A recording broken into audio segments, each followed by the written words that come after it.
सरकार के खिलाफ किसानों का विरोध प्रदर्शन जारी है। विभिन्न मांगों को लेकर किसान आंदोलन और अधिक प्रबल होता जा रहा है। किसान दिल्ली कूच के लिए ठंड में बॉर्डर पर जमे हुए हैं। सरकार पर किसानों के आंदोलन को जबरदस्ती खत्म करने के आरोप लगाए जा रहे हैं और वहीं आमरण अनशन पर बैठे किसान नेता जगजीत सिंह डल्लेवाल की तबीयत भी लगातार बिगड़ती जा रही है।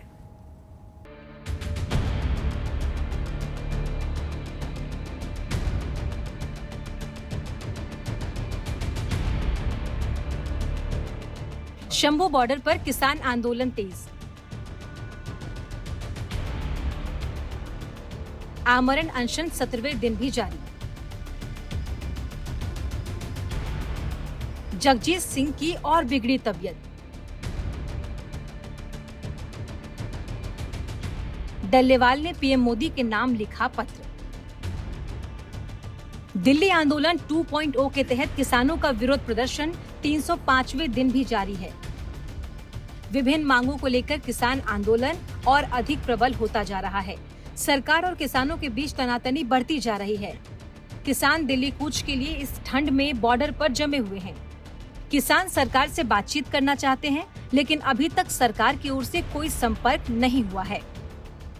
किसान मजदूर मोर्चा और एसकेएम नॉन पॉलिटिकल का जो आंदोलन दिल्ली आंदोलन 2 के नाम से मशहूर हुआ है, उनको 305 दिन आज हो गए और खनौरी बॉर्डर पर अमर अनशन लगभग 17वें दिन में दाखिल हो गया है। जहां तक सरकार का न्योते का सवाल, अभी तक सरकार के मंत्री जो मुझे लगता भी एक विदाउट संजीदगी, जो संजीदगी नहीं है उनके बयानों में, गैर संजीदा बयानबाजी कर रहे हैं। तो कोई भी इस तरह का प्रस्ताव अभी है नहीं कि सरकार अभी वार्ता के लिए तैयार हो रही है हमारे साथ। 14 दिसंबर को दिल्ली कूच करने का फैसला लिया गया। शंभू बॉर्डर से 101 आंदोलनकारी किसानों का जत्था दिल्ली जाएगा। दिल्ली कूच से वो सरकार पर दबाव बनाने और अपनी समस्याओं को उजागर करने का प्रयास करेंगे। देखिए, हमने आज प्रधानमंत्री के नाम लगभग खुला खत लिखा है। ये देश के समक्ष हम लोग रख रहे हैं, जिनमें हमने प्रधानमंत्री जी को 2013, 2018 जो कृषि मंत्रालय की हमारे पास एक चिट्ठी है समझौते की, 2021 दिसंबर की एक चिट्ठी है कृषि मंत्रालय की, उसका विवरण दिया है और अपनी मांगे रखी हैं। फिर इन मांगों को लेकर खनौरी बॉर्डर के ऊपर जो अमर अनशन चल रहा और शंभू पे ऊपर जो दिल्ली कूच हो रहा है, अगर यहाँ पर किसान मजदूर की कोई क्षति होती है तो उसकी जिम्मेवारी भारत सरकार की होगी। आमरण अनशन को भी 17 दिन के करीब हो गया है, लेकिन सरकार और किसानों के बीच कोई समाधान नहीं निकल रहा। उधर खनौरी बॉर्डर पर बैठे किसान नेता जगजीत सिंह डल्लेवाल की तबीयत भी बिगड़ती जा रही है। वजन भी काफी कम हो गया है, शुगर लेवल बढ़ घट रहा है। वो पहले से ही कैंसर के मरीज हैं, जिससे उनकी किडनी और लीवर डैमेज हो रहे हैं। ਉਹਨਾਂ ਦਾ ਅਸੀਂ ਕੰਪਲੀਟਲੀ ਚੈੱਕਅਪ ਕੀਤਾ ਹੈ ਤਾਂ ਕਾਫੀ ਵੀਕ ਨੇ ਡੱਲੇਵਾਲ ਜੀ, ਠੀਕ ਹੈ। ਤੇ ਜਿਵੇਂ ਸਵੇਮਾਨ ਦੀ ਟੀਮ ਜੀ ਨੇ ਦੱਸਿਆ ਵੀ ਰਾਤ ਨੂੰ ਇਹਨਾਂ ਦਾ ਬਲੱਡ ਪ੍ਰੈਸ਼ਰ ਵੀ ਕਾਫੀ ਡਾਊਨ ਹੋ ਗਿਆ ਸੀ ਤੇ ਚੱਕਰ ਵੀ ਆ ਗਏ ਸੀ ਇਹਨਾਂ ਨੂੰ। ਹੁਣ ਖੈਰ ਬਲੱਡ ਪ੍ਰੈਸ਼ਰ ਠੀਕ ਹੈ, ਪਰ ਰਾਤ ਨੂੰ ਇਹਨਾਂ ਨੂੰ ਕਾਫੀ ਤਕਲੀਫ ਆ ਗਈ ਸੀ। ਬਾਕੀ ਇਹਨਾਂ ਦੇ ਅਸੀਂ ਬਲੱਡ ਸੈਂਪਲ ਲੈਤੇ ਨੇ, ਉਹ ਅਸੀਂ ਲੈਬ 'ਚ ਇਹਨਾਂ ਨੂੰ ਪ੍ਰੋਸੈਸ ਕਰਾਂਗੇ ਤੇ ਉਹਦੇ ਅਕੋਰਡਿੰਗ ਕੱਲ ਤੱਕ दस पावे भी ब्लड सैंपल च इन्हां दी बाकी मेडिकल एग्जामिनेशन च की आ। डल्लेवाल के अनशन को लेकर देर रात किसान नेताओं ने एक वीडियो जारी किया। किसानों ने आशंका जताई है कि हरियाणा पुलिस और पंजाब पुलिस जबरन जगजीत सिंह डल्लेवाल को उठा सकती है। वीडियो में किसानों से बड़ी संख्या में खनौरी बॉर्डर पर पहुंचने की अपील की गई है कि कुछ ਜਿਹੜੇ गुप्त सूचना मिली है कि 2-3 ਵਜੇ ਸਾਡੇ इस मोर्चे ਦੇ ਵਿੱਚ ਕਿਸੇ ਵੇਲੇ ਵੀ ਇਹ ਦੋਨੇ ਸਰਕਾਰਾਂ ਰਲ ਕੇ ਹਮਲਾ ਕਰ ਸਕਦੀਆਂ। ਹਮਲਾ ਕਰਨ ਦਾ ਮਤਲਬ ਕਿ ਜਿਹੜਾ ਸਰਦਾਰ ਜਗਜੀਤ ਸਿੰਘ ਡੱਲੇਵਾਲ ਦਾ ਅੱਜ 16ਵਾਂ ਦਿਨ ਹੈ, ਕਿ ਪਿੱਛੇ ਵੀ ਅਸੀਂ ਪ੍ਰੋਗਰਾਮ ਦੇਖੇ ਨੇ ਕਿ ਵਾਰ-ਵਾਰ ਤੇ ਕਈ ਵਾਰੀ ਸਰਕਾਰ ਇਹਨਾਂ ਨੂੰ ਠਾ ਕੇ ਜਿਹੜਾ ਹਸਪਤਾਲ ਚ ਲਿਜਾ ਕੇ ਗਲੂਕੋਸ਼ ਲਾਉਣਾ, ਮੋਰਚੇ ਤੋਂ ਪਿੱਛੇ ਹਟਾਉਣਾ। ਮੈਂ ਅਸੀਂ ਅਪੀਲ ਕਰਾਂਗੇ ਇਸ ਵਕਤ ਕਿ ਭਾਵੇਂ 10:30 ਵੱਜ ਚੁੱਕੇ ਨੇ, ਜਿੱਥੋਂ ਵੀ ਤੱਕ ਸਾਡੀ ਵੀਡੀਓ ਜਾਂਦੀ ਹੈ, ਨੇੜਲੇ ਪਿੰਡ ਜਿਹੜੇ ਸਾਡੇ ਮੋਰਚੇ ਨਾਲ ਜੁੜੇ ਹੋਏ ਨੇ, ਜਿੱਥੋਂ ਦੁੱਧ ਆ ਰਿਹਾ ਹੈ, ਲੰਗਰ ਆ ਰਿਹਾ, ਉਹਨਾਂ ਨੂੰ ਵੀ ਅਪੀਲ ਹੈ ਕਿ ਤੁਸੀਂ ਆਪਦੇ ਗੁਰੂ ਘਰਾਂ ਦੇ ਵਿੱਚ ਲੋਸਮੈਂਟਾਂ ਕਰਕੇ ਜਲਦੀ ਤੋਂ ਜਲਦੀ ਖਨੌਰੀ ਮੋਰਚੇ 'ਚ ਪਹੁੰਚ ਕੇ सरकार का मुंह तोड़वा जवाब दिए। आंदोलन को लेकर किसान और सरकार के बीच माहौल गर्म है। किसानों के दिल्ली कूच के ऐलान को लेकर पुलिस अलर्ट पर है। सुरक्षा व्यवस्था के खास इंतजाम भी किए गए हैं, लेकिन किसान आंदोलन का समाधान अब तक नहीं निकल सका क्योंकि कई पेच हैं। वहीं अब किसानों के आंदोलन के साथ अब डल्लेवाल की तबीयत का मुद्दा भी गर्माता जा रहा है। देखने वाली बात ये होगी कि दोनों पक्षों के बीच कोई समाधान निकलता है या फिर एक बार किसानों का बड़ा आंदोलन देखने को मिलेगा। आज तक ब्यूरो। दरबार साहिब के बाहर सुखबीर बादल पर हुए हमले को लेकर पंजाब के सीएम भगवंत मान का बयान सामने आया है। भगवंत मान ने कहा है कि सुखबीर बादल पर हमला कानून व्यवस्था का मसला नहीं है। उन्होंने कहा कि पुलिस मामले की जांच में जुटी हुई है। इसके साथ ही मान ने एसजीपीसी पर भी गंभीर आरोप लगाए हैं। उन्होंने कहा कि सुखबीर बादल पर हुए हमले का वीडियो नहीं दिया जा रहा था, इसके चलते उन्हें हाईकोर्ट का रुख करना पड़ा। इसके बाद उन्हें ये वीडियो दिया गया। पंजाब बहुत फर्टाइल लैंड है, जरखेज धरती है, उपजाऊ धरती है, वहाँ कोई भी बीज उग सकता है, लेकिन नफरत का बीज नहीं उग सकता। वहाँ सब इकट्ठे रहते हैं। वो उनका किसी की भावनाओं में आके उसने कहा दिया, हम उसकी जांच करें। हम किसी भी किस्म का हमला किसी भी व्यक्ति पर, चाहे वो व्यक्ति विशेष हो चाहे वो आम नागरिक हो, हम बर्दाश्त नहीं करेंगे। और हमने फुटेज वगैरह सारी ले ली है। पहले तो एसजीपीसी ने फुटेज ही नहीं दे रही थी दरबार साहब के अंदर की, और हमने हाई कोर्ट जाना पड़ा कि जी फुटेज तो दिलवाइए इनसे। तो फुटेज मिली है, देखते हैं 2-3 दिन का फुटेज मिलेगा। वो आदमी कितनी बार वहाँ आया माथा टेकने, किसको मिला, ये सब खुलासे हो जाएंगे। पंजाब के पूर्व डिप्टी सीएम सुखबीर बादल की आज धार्मिक सजा का आखिरी दिन था। शुक्रवार को वो अकाल तख्त साहिब में मत्था टेकेंगे। सिख समाज की सुप्रीम अदालत यानी कि श्री अकाल तख्त साहिब ने सुखबीर बादल को धार्मिक सजा सुनाई थी, जिसे आज उन्होंने पूरा कर लिया है।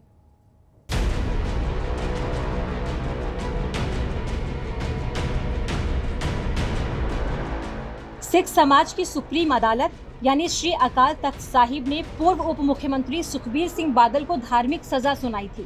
सुखबीर बादल और लोगों को ये सजा शियत सरकार के गुनाहों के लिए सुनाई गई थी। इसमें बेअदबी और डेरा प्रमुख के माफी के मामले में शामिल थे, जिसे सुखबीर सिंह बादल ने आज पूरा कर लिया है। अब शुक्रवार को वो अकाल तख्त साहिब में माथा टेकेंगे।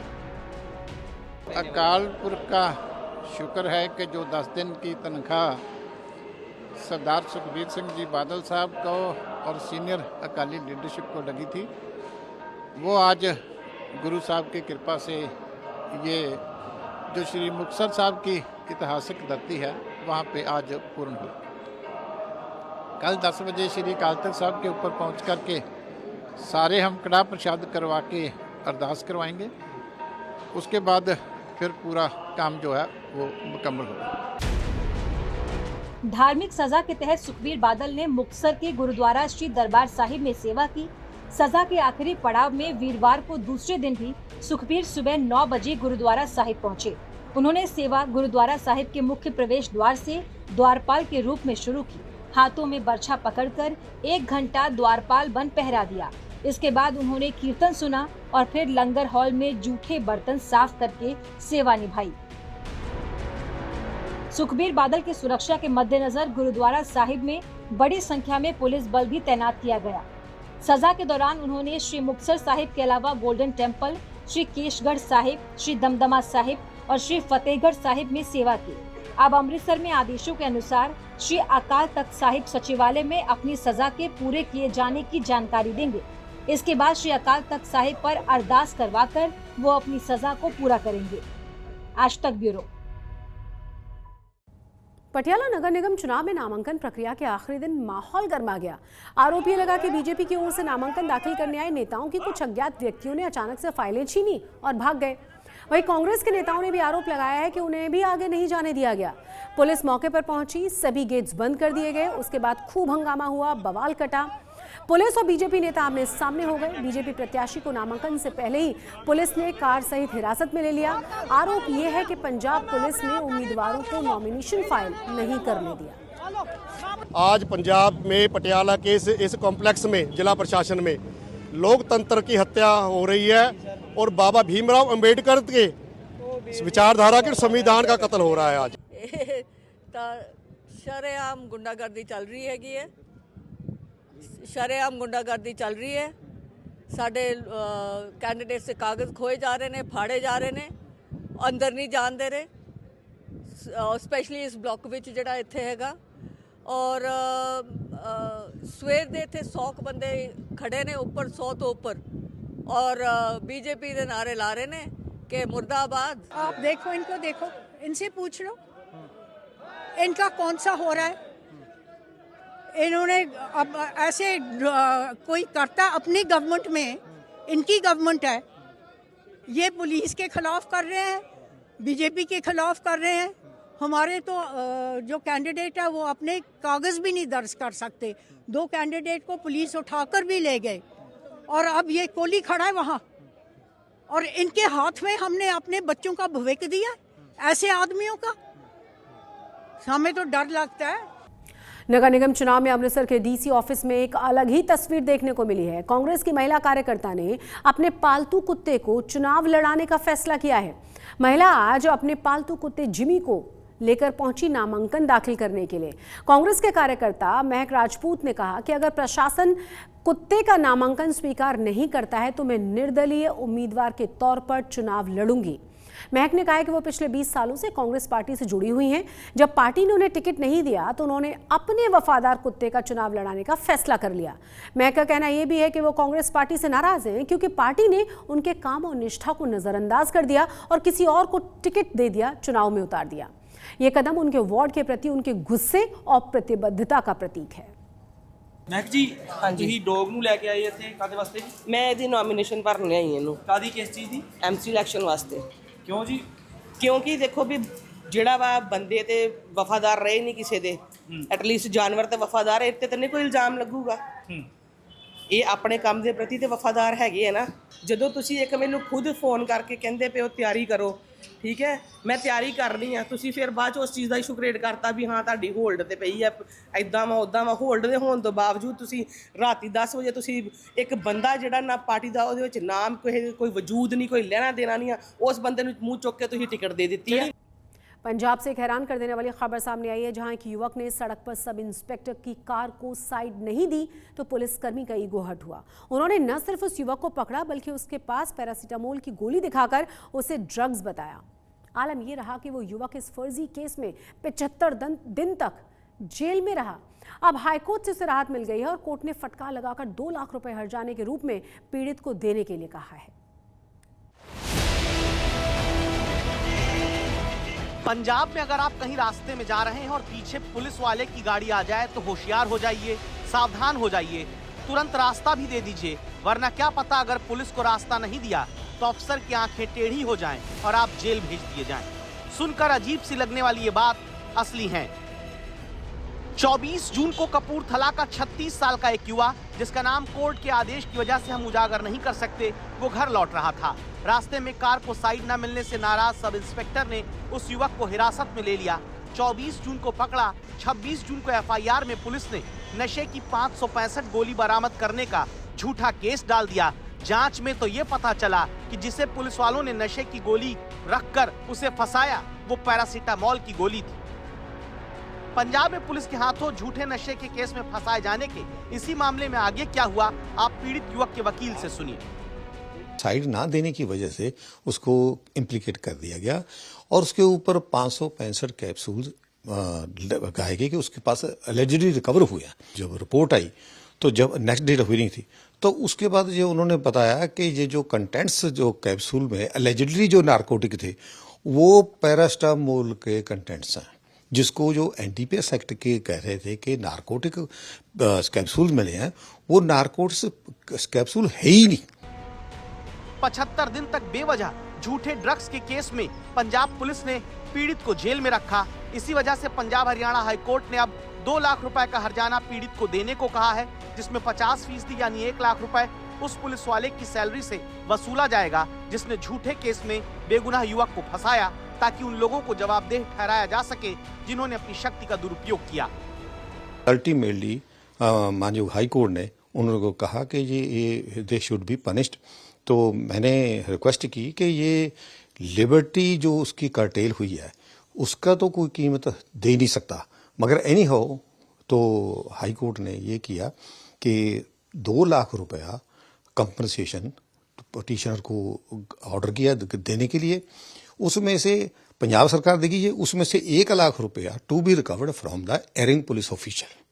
ऐसे तो कई बार अजीबोगरीब किस्से पंजाब पुलिस को लेकर सुनाई देते रहते हैं, लेकिन इस बार का जो मामला है वो शर्मसार कर देने वाला है, क्योंकि यहाँ पे एक अफसर है जिसकी वजह से पंजाब पुलिस को मुंह की खानी पड़ी है। मामला इतना बढ़ गया कि मामला पहुंचा पंजाब और हरियाणा हाई कोर्ट। और आपको बता दें, गाड़ी को साइड ना देने की वजह से ये पूरा मामला हुआ है, जिसकी वजह से NDPS का एक्ट लगा दिया गया। इसी बीच में पंजाब और हरियाणा हाई कोर्ट ने एक बड़ी फटकार पंजाब पुलिस को भी लगाई है और पंजाब सरकार को भी, कि इस तरह के वाकया नहीं होने चाहिए। पंजाब पुलिस को फटकार लगाते हुए हाई कोर्ट ने कहा है, ये देखना भयावह है कि जो लोग कानून के शासन को बनाए रखने के लिए जिम्मेदार थे वो अपनी जिम्मेदारी निभाने में विफल हो गए। पंजाब और हरियाणा हाई कोर्ट का ऑर्डर आया है जहां पे बोला गया है कि जुर्माना है जिसका पंजाब पुलिस भरेगी और तो पंजाब सरकार। किस तरह से देखते हैं, क्योंकि ड्रग केसेस वैसे भी काफी ज्यादा हैं और इस तरह के फर्जी ड्रग केसेस आने नहीं, ये कोई आज की जजमेंट है जी कोई? जी आज नहीं, मेरे को इसके बारे में, केस के बारे में एग्जैक्ट जो फैक्ट्स हैं वो मालूम नहीं, मेरे को पता कर लेनी जरा। कोर्ट तो उत्ते ਤਾਂ ਕੁਝ ਵੀ ਨਹੀਂਗਾ ਕਿਸੇ ਲਈ ਵੀ, ਜੋ ਕੋਰਟ ਨੇ ਕੀਤਾ ਉਹ ਸਹੀ ਕੀਤਾ। ਤੇ ਜਿੱਥੇ ਇਹ ਜੀਆਂ ਇਸੇ ਕਰਕੇ ਸਿਸਟਮ ਨੇ ਨਾ ਜੀ ਬਣਾਏ ਹੋਏ, ਇੱਕ ਪਾਸੇ ਪੋਲੀਟੀਕਲ ਲੋਕ ਸਰਕਾਰਾਂ ਬਣਦੀ, ਇੱਕ ਪਾਸੇ ਐਡਮਿਨਿਸਟ੍ਰੇਸ਼ਨ ਕੰਮ ਕਰਦੀ ਆ, ਉਦੋਂ ਬਾਅਦ ਜੁਡੀਸ਼ਰੀ ਕੰਮ ਕਰਦੀ ਆ। ਇਹ ਤਾਂ ਤਿੰਨੋਂ ਚਾਰੋਂ ਪਿਲਰ, ਤੁਹਾਡਾ ਚੌਥਾ ਪਿਲਰ ਤੁਹਾਡਾ ਪ੍ਰੈਸ ਦਾ ਹੈ, ਮੀਡੀਆ ਦਾ ਹੈ, ਤੇ ਇਹ ਬਹੁਤ ਵਧੀਆ ਗੱਲ ਆ। जैसी सरकार वैसी पुलिस। अगर पुलिस आज आम पंजाब के इंसान पे, पंजाबी पे जुल्म कर रही है, क्योंकि पुलिस को पता है अगर सरकार कर रही है तो हम भी कर सकते हैं। अब आप सोचिए, जो पुलिस पैरासीटामोल की गोली रखकर उसे ड्रग्स बताकर युवाओं को फंसा सकती है, क्या वही पुलिस वाले ड्रग्स के खिलाफ एक्शन ईमानदारी से लेंगे और इस पर कोई भरोसा करेगा? रूस सरकार ने रूस यूक्रेन युद्ध में शहीद हुए भारतीय तेजपाल सिंह के परिवार के 5 सदस्यों को स्थायी निवास देने की प्रक्रिया को शुरू किया है। ये सुविधा तेजपाल सिंह के परिवार को दी जा रही है, जो 12 मार्च 2024 को रूसी सेना के लिए लड़ते हुए जपोरिजिया यूक्रेन में शहीद हो गए थे। तेजपाल सिंह की पत्नी परमिंदर कौर ने इसकी पुष्टि करते हुए कहा है कि उन्हें स्थायी निवास प्रदान किया गया है।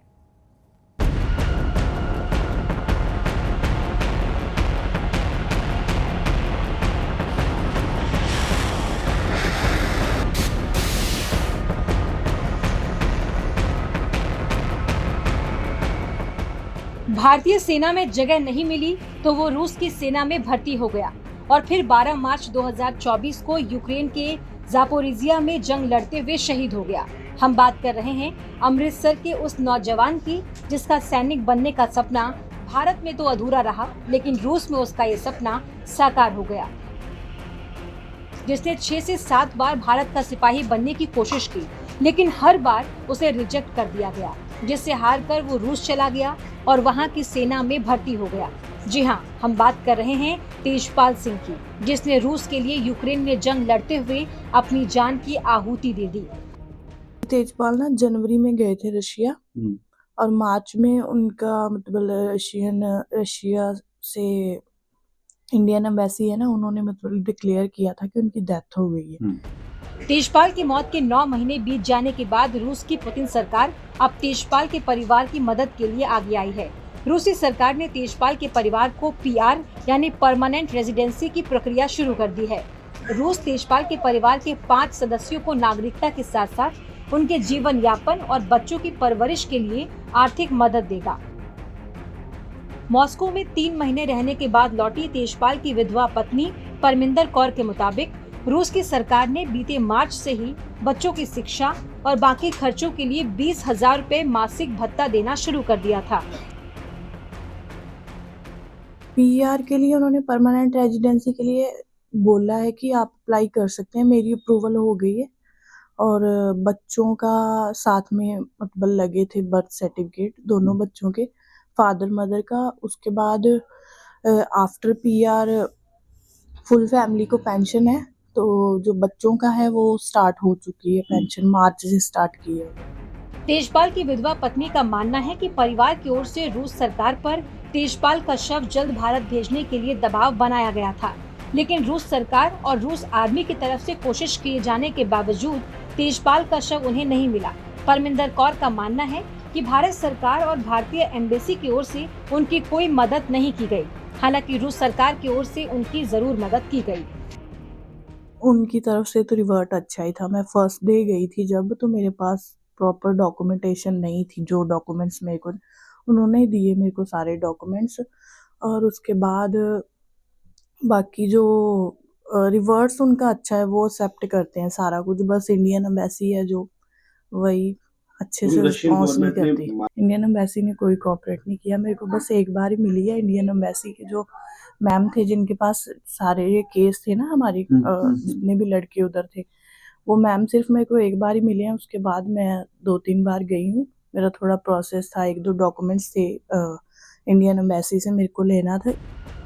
परमिंदर इस बात से नाराज हैं कि भारतीय दूतावास ने अभी तक उनके पति को रूस यूक्रेन युद्ध में मारा गया घोषित नहीं किया। शहीद का उन्होंने अभी उनका डिक्लेयर नहीं किया, क्योंकि तेजपाल 5 मार्च को वहां से मिसिंग हुए हैं शाम को, और डेड बॉडी का भी हमें पता नहीं चला, उनको मिली नहीं है डेड बॉडी। और उन्होंने 50-50 बोला है कि 50% चांसेस हैं कि तेजपाल मतलब हो सकता है कि कहीं डिटेंशन में हो, वो भी हो सकता है डेथ हो गई। 50-50 हाँ जी। तेजपाल के पार्थिव शरीर सौंपने के बारे में सरकार की ओर से कोई बयान नहीं आया, जिससे हताश होकर मृतक तेजपाल का परिवार अब रूस में बसने की योजना बना रहा है। तेजपाल की पत्नी परमिंदर बाकी कागजी काम पूरा करने के लिए फरवरी में मॉस्को के लिए उड़ान भरेंगी और फिर मई तक पूरा परिवार रूस में बस जाएगा। अमृतसर से अमित शर्मा के साथ आज तक ब्यूरो।